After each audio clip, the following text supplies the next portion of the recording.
നമസ്കാരം. ഡോക്ടർ ചോദിക്കാൻ പ്രോഗ്രാമിലേക്ക് എല്ലാ പ്രിയ പ്രേക്ഷകർക്കും സ്വാഗതം. വന്ധ്യത അനുഭവിക്കുന്നവർക്ക് ഏറ്റവും പ്രതീക്ഷ നൽകുന്ന ആധുനിക ചികിത്സയാണ് IVF. പക്ഷേ ഈ ചികിത്സയുമായി ബന്ധപ്പെട്ട നിരവധി ആശങ്കകളും സംശയങ്ങളും ഇപ്പോഴുമുണ്ട്. ഇന്ന് ഈ വിഷയത്തിൽ നമ്മുടെ സംശയങ്ങൾക്ക് മറുപടി നൽകാൻ പെരിന്തൽമണ്ണ കിംസ് അൽഷിഫ ആശുപത്രിയിലെ IVF സ്പെഷ്യലിസ്റ്റായ ഡോക്ടർ നിഷയാണ്. പ്രേക്ഷകർക്ക് സംശയങ്ങൾ ചോദിക്കാം. സ്ക്രീനിൽ കാണുന്ന നമ്പറിൽ ഇപ്പോൾ മുതൽ വിളിച്ചു തുടങ്ങാം. ഡോക്ടർക്ക് പ്രോഗ്രാമിലേക്ക് സ്വാഗതം. ഡോക്ടർ, നമ്മൾ പ്രോഗ്രാം ആരംഭിച്ചിരിക്കുന്നു. ഞാൻ ആദ്യമായിട്ട് ചോദിച്ചതാണ് വന്ധ്യതയുമായി ബന്ധപ്പെട്ട നിരവധി സംശയങ്ങളുണ്ട്. അപ്പോൾ ഈ കൂട്ടത്തിൽ ചികിത്സകളുടെ കൂട്ടത്തിൽ ഏറ്റവും പ്രതീക്ഷ നൽകുന്ന ഒരു ചികിത്സയാണ് IVF. നിരവധി പേരാണ് IVF വേണ്ടിയിട്ട് സമീപിക്കുന്നത്. അപ്പോൾ മൊത്തത്തിൽ IVF എന്ന ചികിത്സയുടെ പ്രാധാന്യവും പ്രത്യേകതയും പറഞ്ഞുകൊണ്ട് നമുക്ക് തുടങ്ങാം. ഓക്കെ. IVF എന്ന് പറയുന്നത് ഇൻവിട്രോ ഫെർട്ടിലൈസേഷൻ. സാധാരണ ഒരു അണ്ടവും ബീജവും ചേർന്ന് ഒരു ഭ്രൂണം ഫോം ചെയ്ത് യൂട്രസിനുള്ളിൽ സ്ത്രീയുടെ ശരീരത്തിനുള്ളിലാണ് പ്രഗ്നൻസി ഫോം ചെയ്യുന്നത് അല്ലേ. പക്ഷേ IVF ചികിത്സ എന്താണെന്ന് വെച്ച് കഴിഞ്ഞാൽ ഈ അണ്ടവും ബീജവും IVF ലാബിൽ വെച്ച് സംയോജിപ്പിച്ച് എംബ്രിയോ ഫോം ചെയ്ത് പ്രഗ്നൻസി ആകുന്നതിനെയാണ് നമ്മൾ ഇൻവിട്രോ ഫെർട്ടിലൈസേഷൻ എന്ന് പറയുന്നത്. ഇൻഫെർട്ടിലിറ്റി ചികിത്സ നമ്മൾ കണക്കാക്കുകയാണെങ്കിൽ ദ മോസ്റ്റ് അഡ്വാൻസ്ഡ് ട്രീറ്റ്മെൻ്റ് ആണ് IVF ചികിത്സ. IVF ചികിത്സയുടെ സക്സസ് റേറ്റ് എന്ന് പറയുന്നത് 40 to 50% ആണ്. IVF ചികിത്സ ആവശ്യമായി വരുന്ന വന്ധ്യതയിലൂടെ കടന്നു പോകുന്ന എല്ലാവർക്കും IVF ചികിത്സ ആവശ്യമായി വരുന്നില്ല. എന്നാൽ അണ്ടവാഹിനി കുഴലുകളിലെ ബ്ലോക്ക്, അതായത് 2 ഫലോപ്പിയൻ ട്യൂബിന് ബ്ലോക്ക് ഉള്ളവർ, സിവിയർ എൻഡോമെട്രിയോസിസ് പോലുള്ള സ്റ്റേജസ് ഉള്ളവർ, പുരുഷൻ്റെ ബീജത്തിൽ കൗണ്ടിന് തീരെ കുറവുള്ളവരോ ചലനശേഷി തീരെ കുറവുള്ള കേസുകളിലോ മറ്റ് ചികിത്സകളൊന്നും ചെയ്തിട്ടും ആകാഞ്ഞ കേസുകളിലുമൊക്കെയാണ് നമ്മൾ IVF ചെയ്യുന്നത്. അതുപോലെ തന്നെ നമുക്ക് റീസൺസ് കണ്ടുപിടിക്കാൻ പറ്റാത്ത അൺഎക്സ്പ്ലെയിൻഡ് ഇൻഫെർട്ടിലിറ്റി എന്ന് പറയുന്ന കേസുകളിലും നമ്മൾ IVF ചികിത്സ സജസ്റ്റ് ചെയ്യാറുണ്ട്. ഡോക്ടർ, ഇപ്പോൾ IVFനെ കുറിച്ചുള്ള ഒരു പ്രധാന സംശയം എല്ലാവർക്കും, ഇപ്പോൾ ആദ്യത്തെ ശ്രമത്തിൽ അത് പലപ്പോഴും നടക്കണമെന്നില്ല. ഒന്നിലധികം തവണ 4, 5, 6 തവണയൊക്കെ ശ്രമിച്ച ശേഷമാണ് ഈ ചികിത്സ വിജയകരമാകാറുള്ളത്. എല്ലാവർക്കും അത് വിജയിക്കാറുമില്ല. അപ്പോൾ ഡോക്ടർ പറഞ്ഞ പോലെ തന്നെ 40-50% ആളുകളിലാണ് അത് വിജയിക്കുക. അതുകൊണ്ട് തന്നെ ചികിത്സയ്ക്ക് ചിലവേറിയതാണ്. പലതവണ പരാജയപ്പെടുമ്പോഴുണ്ടാകുന്ന മാനസികമായ സമ്മർദ്ദവും സ്ട്രെസ്സും ഒക്കെ ഇതിൻ്റെ ഭാഗമായിട്ട് ഈ ചികിത്സയ്ക്കൊപ്പമുള്ളതാണ്. അപ്പോൾ ഡോക്ടറെ, എന്തെല്ലാം കാരണങ്ങൾ കൊണ്ടാണ് ഇതിന് പരാജയത്തിനുള്ള സാധ്യത കൂടുന്നത്? ഞാൻ ഈ പറഞ്ഞ പലതവണ പരാജയപ്പെടുമ്പോഴുണ്ടാകുന്ന മാനസിക സമ്മർദ്ദവും ഒരു കാരണമായിരിക്കില്ലേ? IVF ചികിത്സയുടെ ഞാൻ പറഞ്ഞല്ലോ, സക്സസ് റേറ്റ് എന്ന് പറയുന്നത് മാക്സിമം സക്സസ് റേറ്റ് 40 to 50% ആണ്. ഈ 40 to 50% എന്ന് പറയുന്നത് വേൾഡ് വൈഡ് ഉള്ള മാക്സിമം സക്സസ് റേറ്റ് ആണ്. ഇത് ഓരോ പേഷ്യൻറ്റിനും വ്യത്യാസപ്പെട്ടിരിക്കും. അതായത് ഇപ്പോൾ അവരുടെ ഏജ്, എന്താണ് അവരുടെ കോസ് ഓഫ് ഇൻഫെർട്ടിലിറ്റി, ഇതെല്ലാം അനുസരിച്ചിട്ട് അവരുടെ സക്സസ് റേറ്റ് വിജയശതമാനം വ്യത്യാസപ്പെട്ടിരിക്കും. ഇപ്പോൾ നമ്മളിപ്പോൾ ഒരു 35 വയസ്സ് ഏജ് കഴിഞ്ഞ ഒരാൾക്ക് IVF ചെയ്യുമ്പോൾ ഉണ്ടാകുന്ന സക്സസ് റേറ്റ് അല്ല ഈ നമ്മളൊരു 25 ഇയേഴ്സിൽ IVF ചെയ്യുമ്പോഴുണ്ടാകുന്നത്. അപ്പോൾ ചിലർക്ക് ഈ പറഞ്ഞ കണക്ക് ഫസ്റ്റ് സൈക്കിളിലായില്ല എങ്കിൽ അതിൽ നിന്ന് നമ്മൾ വിഷമിച്ച് പിന്മാറരുത്. കാരണം ഈ പറഞ്ഞതുപോലെ ആദ്യത്തെ ഇപ്പോൾ ഒരു മാസത്തിലെ അണ്ടങ്ങളിലൂടെയാണ് ഈ പറഞ്ഞ കണക്ക് നമുക്കൊരു ഫസ്റ്റ് സൈക്കിൾ കിട്ടുന്നത്, അല്ലെങ്കിൽ 1 or 2 സൈക്കിൾസ് കിട്ടുന്നത്. ആ മാസം വരുന്ന അണ്ടങ്ങൾ പ്രോപ്പർ അല്ല എങ്കിൽ, അണ്ടത്തിൻ്റെ ക്വാളിറ്റി മോശമാണെങ്കിൽ ചിലപ്പോൾ നമുക്ക് ആ ഫസ്റ്റ് സൈക്കിളിൽ തന്നെ കിട്ടണമെന്നില്ല. അതുകൊണ്ട് ഫസ്റ്റ് സൈക്കിൾ IVF ചെയ്ത് ഫെയിലിയർ ആയി എന്ന് വെച്ച് നിങ്ങൾ ഒരിക്കലും പിന്മാറരുത്. ഡോക്ടർ, ഇപ്പോൾ ഈ ഒരു ചികിത്സയെ സമീപിക്കുന്ന ഒരു പേഷ്യൻ്റ് അല്ലെങ്കിൽ സമീപിക്കുന്ന ദമ്പതികൾ IVF ചികിത്സ തുടങ്ങുന്നതിന് മുമ്പ് അറിഞ്ഞിരിക്കേണ്ട അല്ലെങ്കിൽ അതിനുവേണ്ടി ഒരുങ്ങേണ്ടത് ഏത് തരത്തിലാണ്? IVF ചികിത്സയ്ക്ക് വേണ്ടി നിങ്ങൾ എത്തുമ്പോൾ ആദ്യം എന്താണ് IVF ചികിത്സ എന്നുള്ളത് ബേസിക്കലി മനസ്സിലാക്കണം. അതുപോലെ തന്നെ എന്തിനു വേണ്ടിയിട്ടാണ് ഞങ്ങൾ IVF ചെയ്യുന്നത്, എന്താണ് ഞങ്ങളുടെ വന്ധ്യതയുടെ കാരണം, അത് മനസ്സിലാക്കുക. അതുപോലെ തന്നെ ഈ ട്രീറ്റ്മെൻറ്റിനെ കുറിച്ച് കൃത്യമായി നിങ്ങൾ ചോദിച്ച് മനസ്സിലാക്കിയതിന് ശേഷം ഞങ്ങൾക്ക് എത്ര വിജയശതമാനം കിട്ടാൻ സാധ്യതയുണ്ട് എന്നുള്ളത് കൃത്യമായി മനസ്സിലാക്കിയിട്ട് വേണം IVF ചികിത്സയിലേക്ക് കടക്കാനായിട്ട്. ചികിത്സയിലേക്ക് കടക്കുമ്പോൾ തന്നെ നമ്മൾ ശരീരവും മനസ്സും അതിനോടൊപ്പം നമ്മൾ റെഡിയാക്കണം. അതായത് നമ്മൾ നല്ല ആരോഗ്യത്തോടു കൂടി വേണം ഈ ട്രീറ്റ്മെൻറ്റിലേക്ക് ഇറങ്ങിത്തിരിക്കാനായിട്ട്. ആഹാരം, ഹെൽത്തി ആയിട്ടുള്ള ഫുഡ് കഴിക്കണം, എക്സസൈസ് ചെയ്യണം, സ്ട്രെസ്സ് കുറയ്ക്കണം. ഇതെല്ലാം ചികിത്സയുടെ വിജയശതമാനത്തിന് അത്യാവശ്യമാണ്. ഡോക്ടർ, നമുക്ക് കണ്ണൂരിൽ നിന്ന് പ്രമോദ് എന്ന പ്രേക്ഷകൻ്റെ കോളുണ്ട്. പ്രമോദ്, സ്വാഗതം. ഡോക്ടറോട് ചോദിച്ചോളൂ. സാർ, എനിക്ക് 53 വയസ്സായിട്ടുണ്ട്. വൈഫിന് 47. സാറേ മെൻസസ് നിന്നവർക്ക് IVF ചെയ്യാൻ പറ്റുമോ? ഡോക്ടർക്ക് ചോദ്യം വ്യക്തമായോ? മെൻസസ് നിന്നിരിക്കുന്ന അവസ്ഥയിലാണെങ്കിൽ നമുക്ക് മെൻസസ് നിന്നിരിക്കുന്ന അവസ്ഥയിൽ സ്ത്രീകൾക്ക് നമുക്ക് ചെയ്യാൻ പറ്റുന്ന ട്രീറ്റ്മെൻറ്റ് എന്ന് പറയുന്നത് ഡോണർ IVF ആണ്. അതായത് അണ്ടം സ്വീകരിച്ചുള്ള ട്രീറ്റ്മെൻ്റ് ആയിരിക്കും നമുക്ക് ചെയ്യാൻ പറ്റുന്നത്. അതിൻ്റെ സക്സസ് റേറ്റ് എന്ന് പറയുന്നത് നമ്മുടെ ഗർഭപാത്രം നല്ലതാണ്, ഗർഭപാത്രത്തിൽ മുഴകളൊന്നുമില്ല, പ്രശ്നങ്ങളൊന്നുമില്ല, വേറെ അസുഖങ്ങളൊന്നും ഇല്ലാത്തതാണെങ്കിൽ അതിന് ഈ പറഞ്ഞ 40 to 50% സക്സസ് റേറ്റ് കിട്ടാവുന്നതാണ്. ഡോക്ടർ, അദ്ദേഹം ഡയബറ്റിക് പേഷ്യൻ്റ് ആണ്. അദ്ദേഹത്തിന് 53 വയസ്സുണ്ട്. ഭാര്യയ്ക്ക് ആർത്തവം നിലച്ചിട്ടുണ്ട്. അപ്പോൾ ഇനി അവർക്കൊരു കുഞ്ഞുണ്ടാവുക IVF-ലൂടെ സാധ്യമാണോ എന്നാണ് അവർ ചോദിക്കുന്നത്. IVF-ലൂടെ സാധ്യമാണ്. IVF എന്ന് വെച്ച് കഴിഞ്ഞാൽ ഭാര്യയ്ക്ക് മെൻസസ് നിന്നു പോയതിനാൽ ഭാര്യയുടെ സ്വന്തം അണ്ടം ഉപയോഗിച്ചുള്ള IVF ചികിത്സ നമുക്ക് സാധ്യമല്ല. അപ്പോൾ ഡോണർ അണ്ടം ഉപയോഗിച്ചുള്ള ട്രീറ്റ്മെൻ്റ് ആയിരിക്കും, IVF ചികിത്സയായിരിക്കും ചെയ്യേണ്ടി വരിക. നമ്മളിന്ന് സംസാരിക്കുന്നത് വന്ധ്യതയ്ക്കുള്ള ആധുനിക ചികിത്സയായ IVF-നെ കുറിച്ചാണ്. പെരിന്തൽമണ്ണ കിംസ് അൽ ഷിഫ ആശുപത്രിയിലെ IVF സ്പെഷ്യലിസ്റ്റായ ഡോക്ടർ നിഷയാണ് നമുക്കൊപ്പം ഉള്ളത്. ഇടവേളയ്ക്ക് മുൻപ് സൗമ്യ എന്ന പ്രേക്ഷകർ ചോദിച്ചിരുന്ന ചോദ്യത്തിനുള്ള മറുപടിയാണ്. ഡോക്ടർ ഇപ്പോൾ അവരുടെ സഹോദരിക്ക് IVF ട്രീറ്റ്മെൻറ്റിനിടയിൽ ഉണ്ടാകുന്ന ബുദ്ധിമുട്ടുകളെ കുറിച്ചാണ് അവർ സൂചിപ്പിച്ചത്. ഡോക്ടർ എന്താണ് മറുപടി? IVF ചികിത്സയിൽ ഞാൻ ഓൾറെഡി പറഞ്ഞല്ലോ, നമ്മൾ ഹോർമോണൽ ഇഞ്ചക്ഷൻസ് എടുക്കുമെന്ന്. ആ ഹോർമോണൽ ഇഞ്ചക്ഷൻസ് എടുക്കുമ്പോൾ ശരീരത്തിൽ കുറച്ച് മാറ്റങ്ങളൊക്കെ വരും. അതായത് കൂടുതൽ അണ്ടങ്ങൾ ഉണ്ടായി വരുമ്പോൾ നമ്മുടെ ശരീരത്തിലെ ഹോർമോൺ ലെവൽ കൂടും. ഹോർമോൺ ലെവൽ കൂടുമ്പോഴത്തേക്കിനും നമുക്ക് വയറുവേദന ഉണ്ടാകാം, ഗ്യാസിൻ്റെ ബുദ്ധിമുട്ട്, വയറിങ്ങനെ വീർക്കുന്നത് പോലത്തെ സെൻസേഷൻ, ചെറിയൊരു ഛർദ്ദിക്കാൻ വരൽ, ഇതൊക്കെ കാണുന്നത് നോർമലാണ്. പക്ഷേ PCOD പോലുള്ള അവസ്ഥ ഉള്ളവർക്ക് IVF ചെയ്യുമ്പോൾ ഇത് കൂടുതലായി കാണാറുണ്ട്.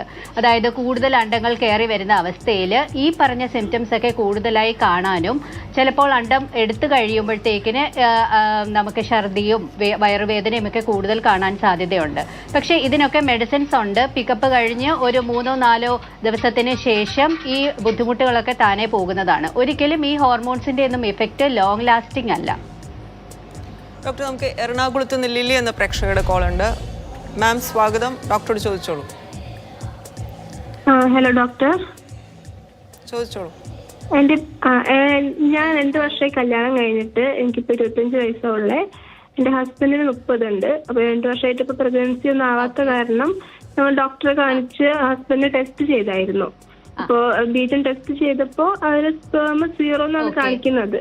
അപ്പൊ ഞങ്ങൾ ഇനി അടുത്ത സ്റ്റെപ്പായിട്ട് എന്താണ് ചെയ്യേണ്ടത്? ഓക്കെ, ഇതിപ്പോൾ ആദ്യത്തെ സെമൻ അനാലിസിസ് ആണോ? ആദ്യമായി നമ്മൾ ബീജം ടെസ്റ്റ് ചെയ്തപ്പോഴാണോ ഈ 0 കൗണ്ട് കണ്ടത്? ബീജം കാണാത്ത അവസ്ഥ, ഇതിനെയാണ് നമ്മൾ അസൂസ്പെർമിയ എന്ന് പറയുന്നത്. അപ്പോൾ ബീജം ഇല്ലാത്ത ഈ അവസ്ഥയിൽ ഒരു സെമൻ അനാലിസിസ് കൊണ്ട് നമുക്ക് അസൂസ്പെർമിയ എന്ന് പറയാൻ കഴിയില്ല. 2-3 സെമൻ ടെസ്റ്റ് ചെയ്തിട്ടും ഈ അസൂസ്പെർമിയ എന്ന് കാണിക്കുകയാണെങ്കിൽ മാത്രമേ നമുക്ക് ബീജമില്ലാത്ത അവസ്ഥ എന്ന് പറയാൻ കഴിയുകയുള്ളൂ. അപ്പോൾ ഈ ബീജമില്ലാത്ത അവസ്ഥയിൽ നമുക്ക് എന്താണ് അതിൻ്റെ റീസൺ എന്ന് കണ്ടുപിടിച്ചിട്ട് വേണം ഫർദർ ട്രീറ്റ്മെൻറ്റ് ചെയ്യാൻ. അതായത് ബീജം പുറത്തേക്ക് വരാനുള്ള ബ്ലോക്ക് ആണെങ്കിൽ നമുക്ക് ബീജം വൃഷണത്തിൽ നിന്ന് കുത്തിയെടുത്ത് IVF പോലുള്ള ചികിത്സകൾ ചെയ്യാൻ കഴിയും. അല്ല, ശരീരത്തിൽ ഹോർമോൺ ലെവൽ കുറവായതുകൊണ്ട് ബീജത്തിൻ്റെ പ്രൊഡക്ഷൻ കുറവാണെങ്കിൽ നമുക്ക് ഹോർമോണുകൾ പുറത്തുനിന്ന് നൽകി ബീജത്തിൻ്റെ പ്രൊഡക്ഷൻ കൂട്ടിയതിന് ശേഷം നമുക്ക് സ്വാഭാവികമായി തന്നെ ചിലപ്പോൾ പ്രഗ്നൻസി ആകാൻ കഴിയും. അതുകൊണ്ട് ഒറ്റ ടെസ്റ്റിൽ നിങ്ങൾക്ക് അസൂസ്പെർമിയ എന്ന് കണ്ടതുകൊണ്ട് ഭയക്കേണ്ട കേട്ടോ. 2-3 സെമൻ അനാലിസിസ് ചെയ്തിട്ട് അതിനകത്തും കുഴപ്പങ്ങൾ കാണുകയാണെങ്കിൽ ഫർദർ ടെസ്റ്റ് ചെയ്ത് അതിനനുസരിച്ചുള്ള ട്രീറ്റ്മെൻറ്റുകൾ ചെയ്യുക. ലിലി, വിളിച്ചതിന് നന്ദി. തൃശ്ശൂരിൽ നിന്ന് രസ്നയുണ്ട്. രസ്ന, ചോദിച്ചോളൂ. Hello ma'am. രസ്ന, ചോദിച്ചോളൂ. പറഞ്ഞോളൂ. മാം, എനിക്ക് ഇപ്പൊ കല്യാണം കഴിഞ്ഞിട്ട് 2 കൊല്ലമായി. കുട്ടികൾ ആയിട്ടില്ല. പക്ഷെ ഡോക്ടറെ കുറെ കാണിച്ചിരുന്നു. അപ്പൊ അവര് പറയണത് എന്റെ അണ്ടം പൊട്ടണില്ല എന്നാ. അതിനിപ്പോ എന്താ നമ്മൾ ചെയ്യാ? അണ്ടം പൊട്ടുന്ന കുറെ ടെസ്റ്റുകളും എല്ലാം ചെയ്ത് നോക്കി. കറക്റ്റ് 23-24 മെൻസസ് കൃത്യമായിട്ട് വരുന്ന ആളാണോ? 23-24 ആ ഒരു ഡേറ്റിൽ പൊക്കോളൂ, കുഴപ്പമില്ലാതെ. പക്ഷെ ബ്ലഡ് കുറവാണ്. അപ്പൊ പറയണത് ഇത്രയും പ്രായമായ കാരണം ബ്ലഡ് ഇത്തിരി ഉള്ളിലേക്ക് പോണുണ്ടെന്ന്. ബ്ലഡ് ശരിക്കും ഒന്നിന്റെ ഇത്തിരി കാണിച്ച് 42. 42 വയസ്സായിട്ടുണ്ടല്ലേ? ആ, ഏജ് കൂടും തോറും നമ്മുടെ അണ്ടാശയത്തിന്റെ കഴിവ് കുറഞ്ഞു വരും. അപ്പോൾ അതുകൊണ്ടാണ് ഈ മെൻസസ് നേരത്തെ കയറി വരുന്നതുമൊക്കെ. 42 വയസ്സാകുമ്പോഴത്തേക്കിന് ഇപ്പൊ കല്യാണം കഴിഞ്ഞിട്ട് എത്ര നാളായി? 2 കൊല്ലം. 2 കൊല്ലം അല്ലേ? അപ്പോൾ ഏജ് 42 വയസ്സ്. AMH എന്ന് പറഞ്ഞ ബ്ലഡ് ടെസ്റ്റ് ചെയ്തിട്ടുണ്ടോ? കുറെ ടെസ്റ്റുകളൊക്കെ ചെയ്തിട്ടുണ്ട്. പിന്നെ ഉള്ളിൽ കൂടെ സ്കാൻ ചെയ്തിട്ടുണ്ടല്ലേ? 42 വയസ്സ്.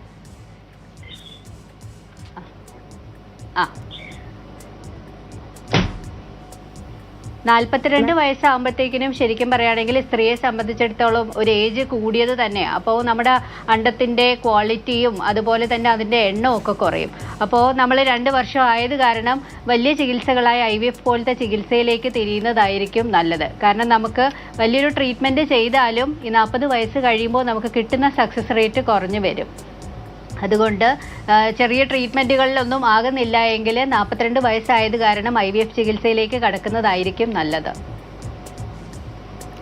പ്രശ്ന വ്യക്തമായെന്ന് വിചാരിക്കണു. വിളിച്ചതിന് നന്ദി ഡോക്ടർ. നമുക്കിനി IVF-ലൂടെ ഉണ്ടാകുന്ന പ്രഗ്നൻസിക്ക് നമുക്കറിയാം, പൊതുവെ ഇപ്പോഴത്തെ സാഹചര്യങ്ങളിൽ പല ആളുകളിലും ഹൈ റിസ്ക് പ്രഗ്നൻസിയാണ് കണ്ടുവരുന്നത്. IVF-ലൂടെ ഉണ്ടാകുന്ന പ്രഗ്നൻസിക്ക് അത്തരത്തിൽ റിസ്ക് കൂടുതലാണോ? ഇപ്പോൾ നോർമലി തന്നെ ആളുകൾക്ക് ബെഡ് റെസ്റ്റ് ആവശ്യമാണെന്നൊക്കെ പറയാറുണ്ട്. അപ്പോൾ IVF-മായി ബന്ധപ്പെട്ടിട്ട് റെസ്റ്റും അല്ലെങ്കിൽ അങ്ങനെ പ്രഗ്നൻസിയിൽ വേണ്ട കെയർ എത്രത്തോളമാണ്?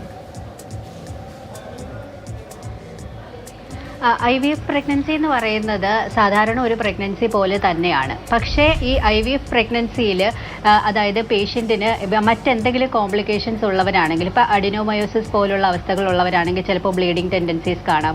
അതുപോലെ തന്നെ ട്വിൻസ് ആണെന്നുണ്ടെങ്കിലും ബ്ലീഡിങ് ടെൻഡൻസീസ് കാണാം. ചിലപ്പോൾ ഷുഗർ കൂടിയ ഡയബറ്റിസ് ട്രീറ്റ്മെൻറ്റ് എടുക്കുന്നവരായിരിക്കും, ഏജ് കൂടിയവരായിരിക്കും. ഇത്തരം കാര്യങ്ങളാണ് ആസ് സച്ച് നമുക്ക് ഈ പറഞ്ഞ കണക്ക് കോംപ്ലിക്കേഷൻസും ഹൈ റിസ്ക് പ്രഗ്നൻസിയിലേക്ക് നീങ്ങുന്നത്. ആസ് സച്ച് IVF പ്രഗ്നൻസി വേറെ ഒരു കുഴപ്പങ്ങളും ഇല്ലാത്ത ഒരു ട്യൂബൽ ബ്ലോക്കിന് വേണ്ടിയിട്ടാണ് നമ്മൾ IVF പ്രഗ്നൻസി ചെയ്യുന്നത്. ആസ് സച്ച് നമ്മൾ ഹെൽത്തി ആണെന്നുണ്ടെങ്കിൽ അങ്ങനെയുള്ള കേസുകളിലൊക്കെ ഒരു നോർമൽ പ്രഗ്നൻസി പോലെ തന്നെയാണ്. ആദ്യത്തെ 3 മാസത്തിൽ നമുക്ക് ഇഞ്ചെക്ഷൻസും മെഡിസിൻസുകളും സപ്പോർട്ടീവായിട്ടുള്ള, ചിലപ്പോൾ ഇഞ്ചെക്ഷൻസ് ആയിരിക്കും അല്ലെങ്കിൽ ടാബ്ലറ്റ്സുകളായിരിക്കും, സപ്പോർട്ടീവായിട്ടുള്ള മെഡിസിൻസ് കാണും. 3 മാസം കഴിയുമ്പോഴേക്കാണ് ഈ മറുപിള്ള അല്ലെങ്കിൽ പ്ലാസൻ്റ ഫോം ചെയ്ത് വരുന്നത്. അത് കഴിയുമ്പോൾ ഒരു സാധാരണ പ്രഗ്നൻസി പോലെ തന്നെയാണ്. IVF പ്രഗ്നൻസി ആണെന്ന് വെച്ച് ജോലിക്ക് പോകാതെ കംപ്ലീറ്റ് ബെഡ് റെസ്റ്റ് എടുക്കേണ്ട കാര്യമില്ല. പക്ഷേ നമുക്ക് ബ്ലീഡിങ്ങോ വേറെ എന്തെങ്കിലും പ്രശ്നങ്ങൾ നമ്മൾ സ്കാനിങ്ങിൽ ഉണ്ടെന്നുണ്ടെങ്കിൽ കാണിക്കുന്ന ഗൈനക്കോളജിസ്റ്റിനെ കണ്ടിട്ട് അവരുടെ ഒരു കൺസൾട്ടേഷൻ അവർ പറയുന്നതനുസരിച്ചിട്ട് വേണം മുന്നോട്ട് നീങ്ങാനായി.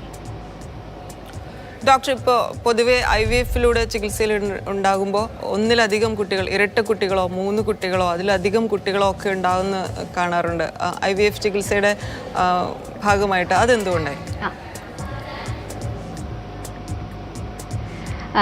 ഞാൻ പറഞ്ഞല്ലോ, IVF-ൽ നമ്മൾ ഉണ്ടാകുന്ന ഭ്രൂണത്തിന് നമ്മൾ ട്രാൻസ്ഫർ ചെയ്യുമ്പോൾ സാധാരണ നമ്മൾ 1 or 2 ഭ്രൂണങ്ങളാണ് ട്രാൻസ്ഫർ ചെയ്യുക. അപ്പോൾ അതിന് ഗൈഡ് ലൈൻസുകളുണ്ട്. 35 ഇയേഴ്സിന് മുകളിലാണെങ്കിൽ നമുക്ക് 2 ഭ്രൂണങ്ങളൊക്കെ ട്രാൻസ്ഫർ ചെയ്യാം, ഇല്ലെങ്കിൽ നമ്മൾ 1 ഭ്രൂണമൊക്കെ ആയിരിക്കും ട്രാൻസ്ഫർ ചെയ്യുന്നത്. അപ്പോൾ ഈ അകത്തേക്ക് വെക്കുന്ന ഭ്രൂണങ്ങൾ 2ഉം പിടിക്കുകയാണെങ്കിൽ നമുക്ക് ട്വിൻ പ്രഗ്നൻസിക്ക് സാധ്യതയുണ്ട്. ചില കേസുകളിൽ ഈ വെക്കുന്ന എംബ്രിയോസ് ചിലപ്പോൾ അകത്ത് ചെന്നിട്ട് ഡിവൈഡ് ചെയ്യുന്ന കേസുകളുണ്ട്. അങ്ങനെയുള്ള കേസുകളിൽ ട്രിപ്ലറ്റ് പ്രഗ്നൻസീസ് വരെയും കാണാറുണ്ട്. അപ്പോൾ ഈ നമ്പർ ഓഫ് എംബ്രിയോസ് ട്രാൻസ്ഫർ ചെയ്യുന്നതിനനുസരിച്ചും അതിൻ്റെ ക്വാളിറ്റിയും യൂട്രസിൻ്റെ ഹെൽത്തും ഒക്കെ അനുസരിച്ചായിരിക്കും ഫോം ചെയ്യുന്നത്, അതായത് ഉണ്ടാകുന്ന മൾട്ടിപ്പിൾ പ്രഗ്നൻസിക്കുള്ള സാധ്യത എന്ന് പറയുന്നത്. ഡോക്ടർ, നമുക്ക് കോഴിക്കോട് നിന്ന് സന കൂടിയുണ്ട്. സന, ഡോക്ടറോട് സംസാരിച്ചോളൂ. എന്റെ പേര് സന. പറഞ്ഞോളൂ. എനിക്ക് 27 വയസ്സാണ്. സന, 2 വർഷമായിട്ട് കല്യാണം കഴിഞ്ഞു. ഇപ്പം ഡോക്ടറെ കാണിച്ച് ഞാൻ AMH ചെക്ക് ചെയ്തപ്പം കുറവായിട്ടാ കാണിക്കുന്നേ. അപ്പൊ എനിക്ക് AMH കുറവുള്ളത് കൊണ്ട് നേരെ IVF-ലേക്ക് പോവേണ്ടതുണ്ടോ? 1.4 ആണ്. AMH എന്ന് പറഞ്ഞു കഴിഞ്ഞാൽ ആൻറ്റി മുള്ളേറിയൻ ഹോർമോൺ എന്ന് പറയും. അതായത് സ്ത്രീക്ക് അണ്ടമുണ്ട്, പുരുഷന് ബീജമുണ്ട്. അപ്പോൾ ഈ അണ്ടാശയത്തിൽ എത്ര അണ്ടങ്ങളുണ്ട് എന്നുള്ളത് കാണിക്കുന്ന, അതായത് നമ്മുടെ അണ്ടാശയത്തിൻ്റെ കഴിവ് കാണിക്കുന്ന ഒരു ബ്ലഡ് ടെസ്റ്റാണ് ഈ AMH എന്ന് പറയുന്നത്. അപ്പോൾ ഈ AMH ഇപ്പം വയസ്സ് സനയ്ക്ക് എത്രയായിരുന്നു? 27 അല്ലേ? ഇനിഷ്യൽ ടെസ്റ്റുകളിൽ ആദ്യത്തെ ടെസ്റ്റിൽ AMH കുറവ് കാണിച്ചെന്നും പറഞ്ഞ് നമ്മൾ ഡയറക്റ്റ്ലി IVFന് പോകേണ്ട കാര്യമില്ല. പക്ഷേ നമുക്ക് AMH കുറവാണെന്ന് വെച്ച് നമുക്ക് പ്രഗ്നൻസി ആകില്ല എന്നല്ല, നമ്മുടെ ടൈം ടു പ്രഗ്നൻസി കുറവാണ്.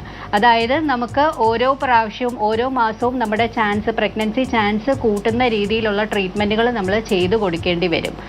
നമ്മുടെ അണ്ഡാശയത്തിന് സാധാരണ ഒരു 27 വയസ്സിൽ കാണുന്നതിനേക്കാളും കുറവുള്ളത് കാരണം നമ്മൾ എത്രയും പെട്ടെന്ന് പ്രഗ്നൻസി ആകാനുള്ള ചികിത്സകൾ ചെയ്യണം എന്നുള്ളതാണ്.